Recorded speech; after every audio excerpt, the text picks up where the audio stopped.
Okay, very good morning to everyone. I'll just self-introduce. Hi, my name's Thorsten. I think today I think you know what you're in for, right? What we'll be engaging today is what probably could be described as voices from the margins. Okay, so people who are not at the center of the buzz and the action, but who are very observant and very intentional. And because they're outside the box, I think they can help us see the box and understand the box better. And we'll do well to listen to them. I'm just interested, Peter just came to me and says, he's been following Paul Kingsnorth. Who knows something of or has read something of Paul Kingsnorth? Oh, okay. So now, Peter, and just you and me, man. Okay, so maybe then just a little bit of a background. Paul Kingsnorth, he'll probably be in his early 50s now. He's I think seems like had a very interesting journey. In younger days, he was sort of this radical eco-activist, the chain myself to bulldozers type of guy. And then also spiritually, he's sort of gone a journey. He's investigated Zen, he's done Wicca, and he's now more recently, he would describe himself as an Eastern Orthodox Christian.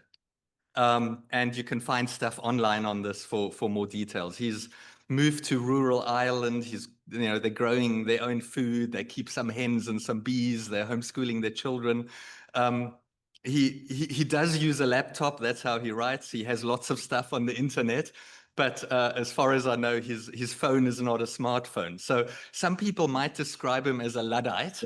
And I'm wondering whether he wouldn't be okay with that term, because one of the stories that he tells in the book, he explains how the Luddites weren't actually against technology as such.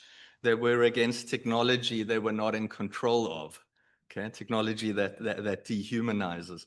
And he caught my, and I thought also your attention at the time of the COVID lockdowns, when I don't know, he just struck me as a voice of sanity in a world that was busy losing its marbles.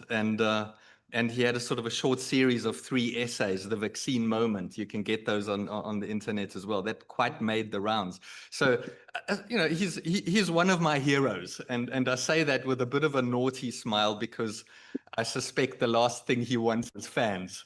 And I said the COVID word, which I know can be very polarizing. So before I lose you, let me just briefly explain. What he was observing is, some stuff that wasn't new. So he said there was a predictable deterioration into the culture war trenches. Okay, so what it means to follow the science, what it means to be a good person. Good person wears a mask, good person doesn't wear a mask, all that sort of stuff. And how bad the other side is and how we should treat them, okay, with fear, with hatred, whatever. But so all of that was not really that new, but he also felt he saw some new things happening, some new milestones. And again, I don't think this is particularly controversial, that we were starting to create the kind of society that we thought we hadn't wanted. Okay, so the kind of society in which you can only access many of its services with a digital passport. Remember that confirms that you've undergone a particular medical procedure. So I think what he was seeing is the coming together of various powers. Okay, state power, making and enforcing the rules, corporate power, not just the pharmaceuticals, by the way, tech power. Okay, so think of the tracking apps and the digital passport, vaccine passport, and media, whether classic or social media. Okay, which deciding which voices to foreground and which voices to background or even silence. So and he then saw them, what was happening as manifestation of the machine. And I was wondering what he meant. I mean, he's not the first person to use the metaphor, so you have some idea. But I was then keenly expecting the book, okay, which by the way isn't written. I don't know if you want to go one slide further. He says he now also has photographs that make him look more like a serious writer, and his publisher chose one of those. And the book, by the way, isn't written for a Christian audience. It's written for everyone. And I always salute Christians who are able to do that. And it turns out that the machine is something so much bigger than I think what I've just described. It's a manifestation of something that's been brewing for hundreds of years. It's not a new thing. And in essence, I'm going to, quote him a lot or near quote him a lot from different sides and hoping that it forms a picture. The machine is about the triumph of the mechanical, or perhaps now digital, over the natural, the triumph of the planned over the organic, the centralized over the local, the system over both the individual and the community. So I think, notice it's not just this thing, or it's not just a development, it's also an ideology. Okay, it's the basic ideology of modern life. It's the air that we breathe. Now, maybe you don't, recognize it as a machine, but you'll probably, know what I'm talking about when I talk about the rat race. Okay, so there's something we're in, and we can't quite put a name to it, and it's gotten a hold of us, and what is it? Or maybe you know about screen addictions, okay, doom scrolling, or about consumerism, or how about everything becomes quantified or measured or commodified, or you might know about social media polarization, or how now increasingly we outsource our creativity and our critical thinking to AI. So, Paul Kingsnorth just calls all that manifestations of the machine. Okay, our idols today are economic conquest, unending growth, built on turning all life into resources for human consumption, scientism disguised as objective inquiry, manic forward motion, and the same old quest for perfectibility. It's the ancient human game of power and control, turbocharged with fossil fuels and digital surveillance technology. The machine is colonizing our societies, he says, and our bodies and our minds. It's replacing nature with technology, culture with commerce. It's making us part of its operational matrix. And another quote, and so we find ourselves in the age of AI and apps for everything, with CCTV cameras on every street corner, our opinions manufactured by interest groups, our communications tracked and monitored, wondering what is true or who we can believe, and feeling day by day like we have less agency, less control, less humanity than ever before. Okay, so I don't know if some of that sort of resonates with you as, maybe putting words to something that sort of a background notion that we feel. We're not even cogs in the machine, he says, because the machine can increasingly operate without humans. So to quote from the TGIF invite that got you to come here this morning, we live in a world where money and mechanism have replaced meaning.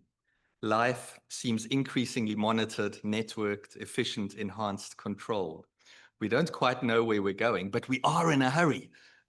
Welcome to the age of the machine.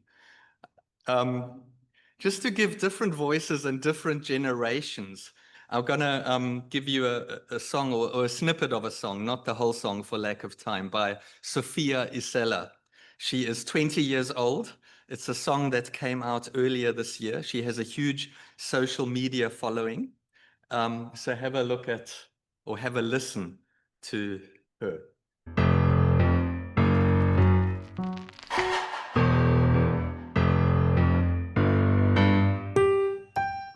The humans are great, they all act the same. They have metallic lost brains. They respond to dings and bells and rings. Their dog being whipped by a screen. And they thought that they had brains, but their creation has them trained. And they're being controlled by what they made. We want the humans to grind. We want the engines to sing. We want machines to be human. We want humans to be machines, cause it's what they want. It's crack caffeine when the machines are all human. When the humans are machines. When the humans don't bleed. When the humans don't bleed.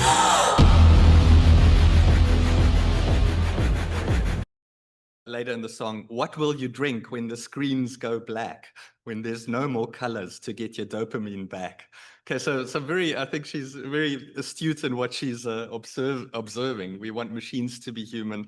We want humans to be machines.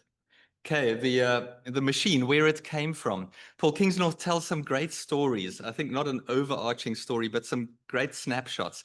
He does point out how the story goes all the way back to the garden. Okay, he says the garden was a picture of integration.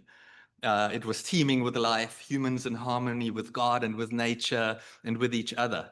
And with sin, there came disintegration.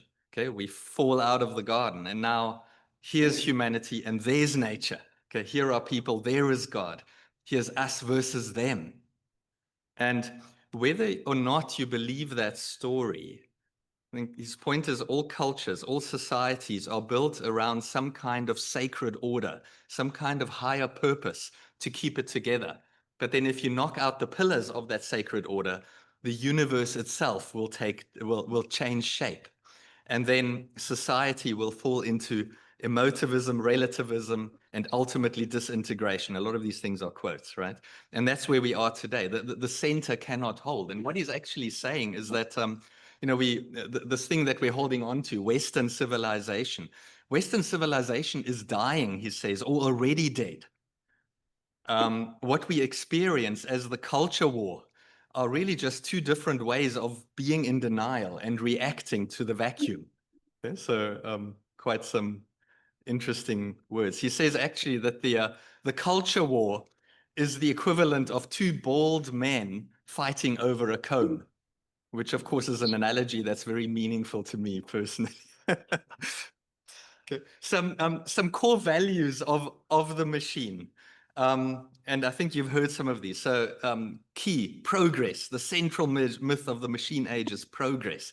Material improvement in all areas is both necessary and inevitable. The future will always be better than the past. Okay, and that's why we focus on the future and not so much on our history. Okay, due to progress, we are better, smarter, more advanced than our ancestors. We left behind superstition and barbarism and moved into the era of good dentistry and space rockets. We continue to liberate ourselves from form, tradition, and ultimately nature itself. Another key assumption, another core value of the machine, growth. Okay, so much of an assumption of economics as well. Okay, so I mean, I was asking Peter, and if I asked about whether a steady state economy might be a good idea, I mean, I'd probably be seen as a crackpot. Okay, the economy assumes growth. Or when the motivational speaker comes up and says, talks to you about a scarcity versus an abundance mindset, and we need to have an abundance mindset. And I sort of go, but hang on, maybe both of those aren't the right view. What about a sufficiency mindset? Why do you make me feel like a loser when I suggest that? Okay. And Kingsnorth says, growth for the sake of growth is the ideology of the cancer cell. Another core value of the machine, technique. And I think there he leans on Jacques Ellul, for those who've come across him. So a desire for order, power, predictability, and above all, control. Okay, so the idea of quantifying everything so that it can be measured and managed and manipulated. And the trouble is, of course, that the things that cannot be measured will be left out of the equation. And the things that cannot be measured happen to be the stuff of life. Yeah? Think of love, God, place, culture, beauty, community, tradition, history, song, art, and so on. Next value or central thing is also this idea of wanting to get rid of limits and borders. Anything that stands in the way of our self-expression and happiness. So modernity is a machine for destroying limits. This is our faith, that breaking boundaries leads to happiness, that boundaries are barriers rather than opportunities. We strain against all limits as who we are, he says. And then, of course, individualism is also very much linked to that. Okay, fragmentation of place-based communities, family units, and other traditional ways of organizing in favor of the promotion of personal desire and ambition. And It's almost as if the most authentic human self now is the one that is most detached from nature, biology, society. Okay, another value, the triumph of reason over superstition. Okay, our desire to figure out the world and bend it to our will. But in our quest for comprehension, we actually lose apprehension, right? We disenchant the cosmos. And one could go other places, commercialism, economic efficiency as the primary assessment of value, and etc. So interestingly, also maybe an interesting side note is, you might say, okay, yeah, he's talking about capitalism, and yes, he is, but he's actually talking about capitalism, socialism, and anything in between. He says both capitalism and socialism are manifestations of the machine, engines for destroying customary ways of living and replacing them with a new world of the machine. Both are totalizing utopian projects. Both are suspicious of the past, impatient with borders and boundaries, and hostile to religion. Both are manifestations of technique. And he says, this is interesting. So the left and corporate capitalism now function like a pincer. Okay, the one attacks the culture, deconstructing everything from history to heteronormativity to national identities, and the other moves in to monetize the resulting fragments. So the machine-fueled culture of inversion changes all our parameters. This is a time in which the pertinent questions are not who should own the means of production or should we privatize the health service. Rather, the questions are, what is a woman? Where should we implant the microchip? How quickly can we get this digital ID system up and running? And what do you think of my new killer robot? So his point is neither the left nor the right has really changed the ideology of progress at its root. None of them has resisted the machine. They've just taken different paths towards it. Okay, the machine's effects. We gave, let's hear another voice, this time an older voice. Wendell Berry is over 90 years old in the meantime. He is a farmer, he is an author, he's a poet, he's an environmental activist, a cultural critic. He's somebody that Paul Kingsnorth very much quotes in the book. I wanted to, well, instead of reading the poem, what I actually found was there was a documentary that was done on Wendell Berry's life a few years ago, and there we actually have him reading the poem together with some visual imagery. So shall we try that one?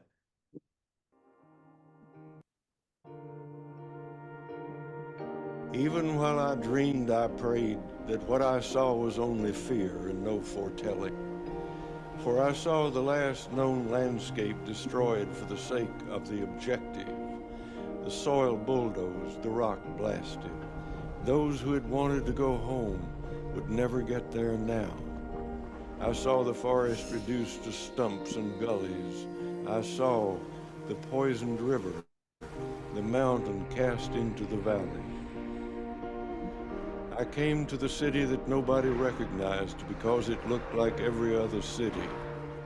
Men and women and children now pursued the objective as if nobody ever had pursued it before. The once enslaved, the once oppressed were now free to sell themselves to the highest bidder and to enter the best-paying prisons in pursuit of the objective, which was the destruction of all enemies, which was the destruction of all obstacles, which was to clear the way to victory, which was to clear the way to self-creation, from which nobody who ever wanted to go home would ever get there now. For every remembered place had been displaced, every love unloved, every vow unsworn, to make way for the passage of the crowd, of the individuated, the autonomous, the self-actuated, the homeless, with their many eyes opened only toward the objective, which they did not yet perceive in the far distance, having never known where they were going, having never known where they came from.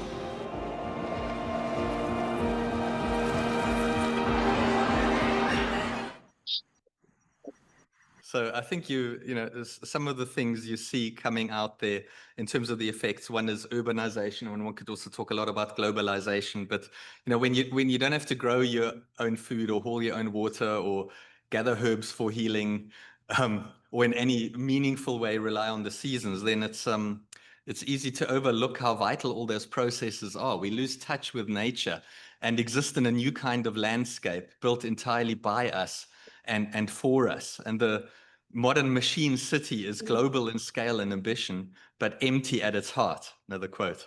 And the modern city exists mainly for one purpose, he says, which is profit. And then I think what you also sort of saw coming out there, this yearning for home, right? This rootlessness and homelessness. We uprooted. We don't feel at home on the only planet we've ever known.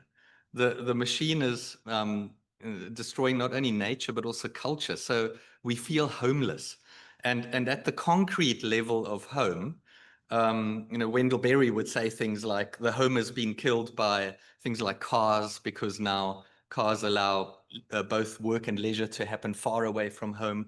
Maybe TV and media, because it tells us that all worth experiencing is somewhere else. Maybe also schools, which train people to fit into the machine, supermarkets, etc. Okay, so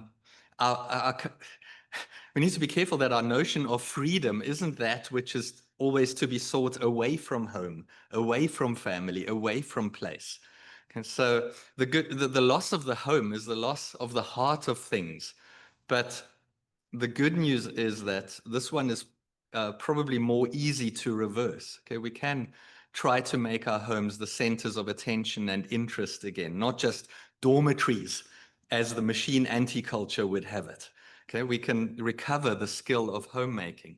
So that's at the concrete level of home. Also at the metaphorical level of home, we feel the loss of our stories, and we kind of no longer know who we are. People don't tend to talk much about their identity unless it's under threat. And the louder you have to talk about it, the more you've lost, or you feel you've lost. We want to go home again, but if we even know where home is to be found, we see that we can't return. And so a void is created, and into the void rush the monsters, okay, fake versions of the roots we are looking for: identity politics, extreme nationalism, endlessly multiplying identities constructed online with no reference to reality. Again, that was a quote. We can talk about many other sort of effects. Think of digitalization. Think of, even he points out even the language. We talk about the net, we talk about the web. He says these things are designed to capture prey, right? The net, the web. And then consumerism, I think, also a key effect. He tells a story of, he was going on a quaint little holiday to a nice town, and it had nice pubs and restaurants and shops and markets, and there were tours offered. And then he goes, it was a nice place, but all of a sudden I saw it for what it was. I saw that everything around me was dedicated solely to the immediate gratification of the senses. And so the machine is rebuilding us so that we may become more perfect consumers, shopping for individual fulfillment in its global marketplace of goods, ideas, and identities. In some ways, it's a simulation, a matrix, to replace the real with organized sensory gratification, replacing anything that might previously have provided lasting meaning. Okay, so you can see that there's also, can go much further, loss of meaning, the whole sort of reality collapse thing, where there's no longer any territory to this new world. There's only a map. We're living on the map now, okay, because we can't distinguish reality from the constructed. And then maybe next slide. One of the things that people have sort of tended to hook onto, just because he's neatly laid it out, is sort of the older values that we should be holding on to, but that are under threat, versus the new values of the machine. So he has the 4 Ps and the 4 Ss. So the 4 Ps are the older values that the machine is replacing, values that across the world older societies have been based on. Okay, so the past, where a culture comes from, its history, its ancestry, it matters. Okay, our roots, people, who a culture is, a sense of also being a people together, a sense of community, place, where a culture is, and prayer, I suppose, where a culture is going in its religious tradition, a rootedness in eternal things. Okay, so those are the things that, and I think there also you got a little bit of a roadmap when we get to, you know, what must we do? What do we do about all this? It's about protecting, preserving, nurturing, growing, or recovering this. And then, Geo, next slide, as opposed to the values of the machine, the machine's anti-culture, which spring from the need and drive of the machine itself. Okay, science, so maybe we should say scientism. So this idea of that it has a very reductionistic view of reality, and it seeks to understand in order to control. And of course, the self. Okay, so that's the highest good. Okay, is to serve the self and to ensure its longevity. Sex, what we do. Okay, both the highest means of sacral pleasure and an affirmation of individual identity.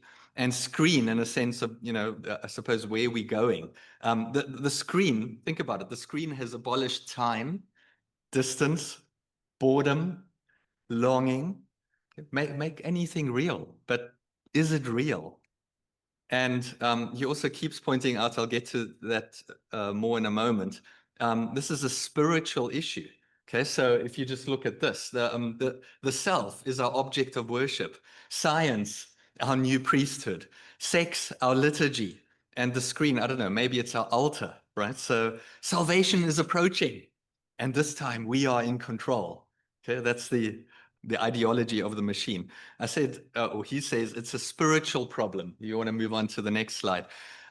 Firstly, it's a spiritual problem because culture is spiritual, right? We are spiritual beings, so everything we do and create has some spiritual significance to it.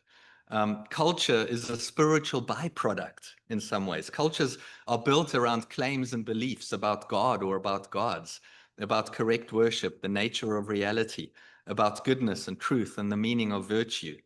And knock out the spiritual core of any culture, then however hard people fight, its fate is sealed.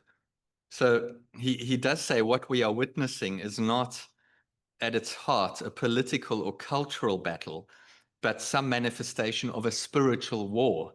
And then I think an important side note, I'll just bring that in, is it does mean we need to become the right kind of warrior. Okay, the right kind of warrior takes on his own internal demons before he sails out to take on those of others. He sticks to what he believes in without falling into the traps laid by partisanship or anger or self-righteousness. His war is against the worst of himself and for the best of the world. And what he is fighting for is the love he so often fails at. His most effective weapon is sacrifice. Okay, so you can see he's using battle terminology here, but it's a very different kind of battle, isn't it? Another reason he says this, what we're dealing with is a spiritual problem, is that this thing, this machine, is starting to act like it's alive, perhaps even like something is inhabiting it. It's not new to anthropomorphize technology. You know, we sort of ask, what does technology want? Or what does progress want? Okay, so, you know, and it might want all sorts of things like, I don't know, the uprooting of everything or liberation from everything, or perhaps even to replace it. But now Paul Kingsnorth goes further than that. He's kind of saying, what if these machines are not just machines? What if they're something else? What if they're a body? Imagine that some being opposed to the good, some ice-cold intelligence from an ice-cold realm were trying to manifest itself here. How would it appear? Not surely as clumsy, messy flesh. Better to inhabit, to become a network of wires and cobalt, billions of tiny silicon brains, each of them connected to a human brain whose energy and power and information and impulses and thoughts and feelings could all be harvested to form a substrate of an entirely new being. Okay, what if something is crawling towards the throne and the internet is its nervous system? Okay, so you can see where he's kind of going there. It's almost a consciousness, not sort of an emerging consciousness, like, you know, just make a system complex enough and out pops consciousness, but more of an embodied one, something that's busy finding a body for itself. And, you know, he's kind of, so just personal response that, you know, he turns up the dial a bit here. I'm not sure where to go with that, because, you know, so I think it's key to point out that machines don't think and feel and have desires. But I also want to take Kingsnorth's point that some things become clearer if we do sort of visualize that the machine is some kind of being. I'm also a little bit hesitant because I've certainly been skeptical of people seeing the Antichrist in all sorts of people or technologies. But now the thing is, you know, Paul Kingsnorth is making a pretty reasonable case that the machine is a good candidate for that job. Okay? Think about it. It's big enough. It's ubiquitous enough. It's appealing enough. It's manipulative enough. It's all-seeing. It's all-knowing, etc., etc. But let's leave that there. I'm just trying to give you, you know, the review. And then the smaller part of the book, unfortunately, is, okay, now what do we do? Paul Kingsnorth doesn't have a master plan to change the world, and there are no easy answers. I think also master plans are the way of the machine, right? He says such quests lead to the gulag and the guillotine, the death camp and the holy war. And so many responses don't work. Okay, culture wars don't work. Retreat doesn't work. Revolution doesn't work. Endless fights over policies and politicians. So he offers resistance. And again, you know, personal response, I'm going, oh, okay, I'm not sure about that. So my little 4 brain cell model is fight, flight, yield, engage. Okay, as the 4 options that we have. And the point is, we should always try and find the engage option rather than fight, flight, yield. Okay, so now he's going resist. And I go, well, how does that fit in? But I think I'm making cautious friends with it. So resistance doesn't have to be an aggressive thing. So yeah, we do need to be careful, because resistance does tend to emphasize what we are against. See the book title, Against the Machine, rather than what we are for. So that's a bit problematic. But rightly done, we don't resist people, but we resist the dehumanizing systems that they are caught up in, precisely so that we can engage. Right? So what resistance might look like, setting boundaries, a careful drawing of lines. And the trouble is, of course, in a changing world, we need to keep setting new ones or updating old ones. It might look like living modestly, or refusing to give the system everything at once, refusing technology that will enslave you in the name of freedom. Maybe, you know, just have an honest look of at yourself, you know, so who or what are you becoming in the rat race, or when you doom scroll? Do you like yourself? What kind of environments or activities make you feel more happy with who you are, more at peace? And which ones make you like yourself less? Okay, make you more uneasy, more anxious, more fearful, more superficial. So I think that's a good way of, you know, self-evaluating. So resistance, I sort of go, yeah, but, you know, I do that a little bit. I have an iPhone 8. The latest version is iPhone 17. Okay, so help me with the maths. I'm 9 versions behind. Okay, you know, I don't think we buy many clothes and we try and wear them longer. We do have 2 cars, but the younger one is almost 10 years old. The older one is almost 20 years old. And I used to sort of go, you know, almost feel guilty about it. Like, I'm not bringing my bit to the economy. If everybody, you know, lived like I did, then the economy would be a lot smaller and a lot slower. But now I'm sort of, you know, thank you, Paul Kingsnorth. I sort of think maybe that's okay. Maybe that's a good thing. I also notice, though, that, you know, resistance isn't futile, but it can have limited effect. So that, you know, that iPhone 8 of mine, it now doesn't load some of the newer apps anymore. So at some point, now I'll need to update the boundary. So by the way, if anybody has an 11 or a 12 going, so I need to move the boundary. Quoting a Labrie colleague, not Paul Kingsnorth, Ben Kais, he says there are two modes of resistance. Either mode can be good or bad, depending on context. So there's innovation and there's preservation. So innovation is trying to move when there's pressure to stay put. And preservation is staying put when there's pressure to move. Okay, and both of these can be forms of resistance. So the innovative one, that's more progressive, challenging tradition, because the truth of God needs to upset some of the things that people hold dear at that time. Okay, so think of the move away from slavery or the move away from apartheid. That's the resistance means move. Okay, and then preservation is the more conservative angle to it, defending tradition, because maybe the flow of change in society at a particular place and time is in conflict with God's law and character. Sometimes just being human could be seen as an act of resistance. We can end up becoming countercultural just by staying the same. Okay? And the Old Testament prophets do this all the time. Okay, on the one hand, they say, move on. Don't just keep going through the motions. Your sacrifices are meaningless. Start caring for the weak and vulnerable instead of trampling them. Okay. On the other hand, they also go, stop going with the flow of money and idolatry and power and exploitation. Stay rooted in the right worship of God. Return to the source. Back to Paul Kingsnorth, he says, be a barbarian. So, barbarian, that's sort of like, those people who are different, who seem to follow different rules and customs, those people who live in the hill country and you can't control them. But also decide which kind of barbarian you want to be. He says in ancient China, the state distinguished between two different kinds of barbarian outsider, the raw barbarian and the cooked barbarian. Okay, so it's basically, so raw is create an alternative outside. Cooked is, no, you're in the system, but you are sort of, you're a bit of a subversive presence. They're going through the motions, but you're never quite sure whether they're really with you, with the system.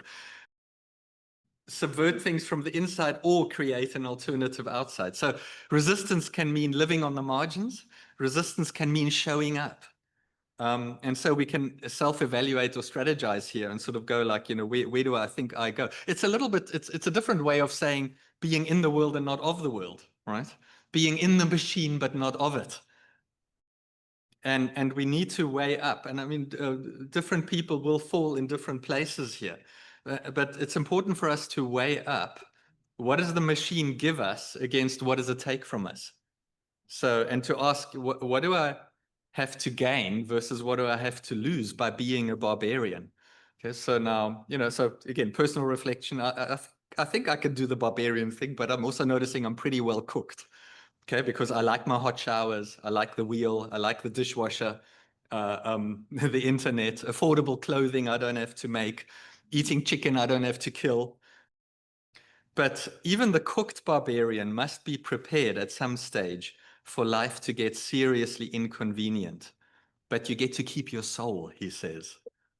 Okay, so in terms of response, positively, remember I already mentioned the four P's, a pursuit or a recovery or renewal of people, place, prayer, past. Now, unfortunately, it's one of the critiques that people have of the book. He doesn't unpack that all that much. What does it mean concretely, practically? Although he does speak of things like limiting rather than multiplying our needs, loving the particular without excluding the outsider, love of neighbor rather than competition with everyone.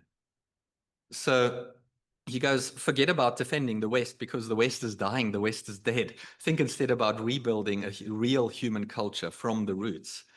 We unmade the world, now we're going to have to remake it again. We have to learn how to inhabit again. Could we even find home? Let me just add one or two things, just because so this is more like a lot of this was trying to be true to him and some of the people he's connecting to. Just, I suppose, just brief thoughts personal thoughts in response. I do appreciate how he puts words to something that we all feel but struggle to name. And I think also how he describes the interplay of many dimensions, not just economic or technological, but also cultural, even spiritual. I think we got to watch out, and that would be also one of the critiques. I don't necessarily think he's going there, but don't over-romanticize the past. Okay, the good old days when the machine had less momentum, when community was a given, when we still milked our own cows. Okay, there were very big challenges back then too. And I think also, I think this is important. Don't hijack what Paul Kingsnorth is saying and just make the machine stand for anything that's wrong with the world. Last night, we got woken up by our neighbor's alarm at 3 o'clock in the morning. And my first response was, the machine has robbed me of my sleep. and that's not incorrect, but can you sort of see, I'm also not following a helpful train of thought here. Because if you line up a few responses like that, they form a direction that I don't think is helpful. I've certainly sort of noticed some beliefs, some worldviews absolutely need an enemy. Otherwise, they totally break down. Okay, we define ourselves. That's our identity in terms of who we are or what we are against. And that can happen in Christianity too, right? So in some forms of Christianity, the world needs to be a bad place. Otherwise, my theology doesn't work. Okay, and I think that's just bad theology.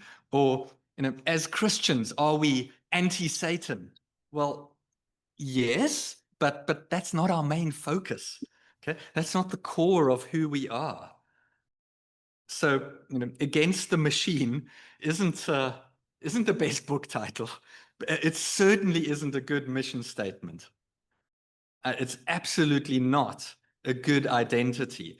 It's part of the picture, but we're so much more than that, right? We are, I don't know, beloved children of God. We are followers of Christ. We're ambassadors for Christ. We're kingdom people. We're good lovers, okay? As in love God, love neighbor. We're people of hope. We're people of grace. We're people of shalom. Okay, there's so much more. And then also maybe another maybe addition is not everything is machine. Okay, so I really appreciate being able to see the machine more clearly. I mean, there's a lot of the stuff that I've quoted to you. It's sort of really, I sort of went, oh wow, oh flip. Okay, so it really made me think. But I don't think it's only the machine that's at work, right? East of Eden, all we do and all our creations are mixed bag. Right? So there's the image of God, but it's marred by sin. And there's the now and not yet element of redemption. And so all systems we create are also likely to be mixed bag. So there's much that damages and diminishes us, but there's also stewardship and love and creation and cultivation. Sometimes when we speak of the spiritual more explicitly, of principalities and powers, we rightly see that there are forces and perhaps even beings set up against us. Okay? That's true, but it's not the complete picture. Walter, you put me onto this one. So as a different kind of perspective, Dietrich Bonhoeffer, 1944, while he was imprisoned because the fascist version of the machine was, the machine can't handle dissidents. And then from prison, he penned a poem or a song, which now, and it doesn't translate well into English, but he goes, by good and loving forces, wonderfully sheltered or surrounded, we wait confidently for what may come. God is with us at dawn and at dusk, and most assuredly on every new day. Okay, so he had the worst of the machine in his face. Okay, but he also saw the good and loving forces. I'm reminded of one of the parables of Jesus, of the wheat and the weeds growing up together. Okay, so they are both good and evil are becoming more fully themselves. One day they will be separated. Right now, it's messy, it's complicated. Maybe that's where we are. I'm not sure. Okay, if you had a kill switch for the internet, okay, you could just switch off the internet, and not just load shedding, but like long term. Would you flick it? Paul Kingsnorth would go and flick it without hesitation. Okay? Would you? Okay, I'd need to think about it. I don't have a clear yes or no. So you know, what's the answer? Let's good and bad grow together, because both happen on the internet. Perhaps do a bit of cutting away of the worst bits every now and then. I don't know. I'm also holding out for a wider range of possible strategies than resist and subvert. Again, I'm struggling for some words here, but culture making, reawakening the moral imagination, reimagining goodness and how to bring it about, stewardship, engagement, relational thinking, Christian embodiment, the church as a model community, a non-anxious presence in anxious times. You know, you've heard some of these catchphrases, okay? I've said people of hope and grace, people who bring life. Individual impact, showing up. You know, the kingdom of God is more than just a resistance movement. Though I think in Paul Kingsnorth's defense, he will probably affirm everything I've just said. And he says, yeah, that's part of his definition of resistance. And then I think, lastly, some Labrie colleagues from Southborough Labrie in the US, they actually had the privilege of going to a book launch of Paul Kingsnorth's. And one of their take-homes was like, you know, what we're doing with Labrie, sorry, no, this is a bit of an advert, okay, is actually really and increasingly valuable. Okay, the idea of welcoming people and their questions, the idea of embodied community. And when you go there, maybe you have a little bit of a tech fast, but and the phones are kept in the background. But that's not because we're against phones. It's because we are for the things that you miss out on when you're always on your phone. Okay? So, and you know, creating an environment conducive to being fully human. And of course, you know, Labrie doesn't have a monopoly on that. You can try this at home or at work or whatever. So in conclusion, I'm sorry that I keep underestimating time. I am leaving a little bit of time for discussion. I was going to conclude in a weird way. The machine is telling us it's Christmas now already. Okay, go to the shops, you know. And actually, we're not even in the time of Advent yet. But I want to conclude with a poem that is about Christmas or about Advent. It's by R.S. Thomas. Paul Kingsnorth, early in his book, quotes a poem of his that also uses the machine metaphor. I'm going to use a different poem of his. And I need to go to the screen too. Right. And God held in his hand a small globe. Look, he said. The sun looked. Far off, as through water, he saw a scorched land of fierce color. The light burned there. Crusted buildings cast their shadows. A bright serpent, a river, uncoiled itself, radiant with slime. On a bare hill, a bare tree saddened the sky. Many people held out their thin arms to it, as though waiting for a vanished April to return to its crossed boughs. The sun watched them. Let me go there, he said. The sun sees humanity ravaged by the machine, but he does not leave us at the mercy of the machine. And he comes to redeem and to renew. And he doesn't incarnate as a machine, but as human. He doesn't come as gears and wires. He comes as flesh and blood.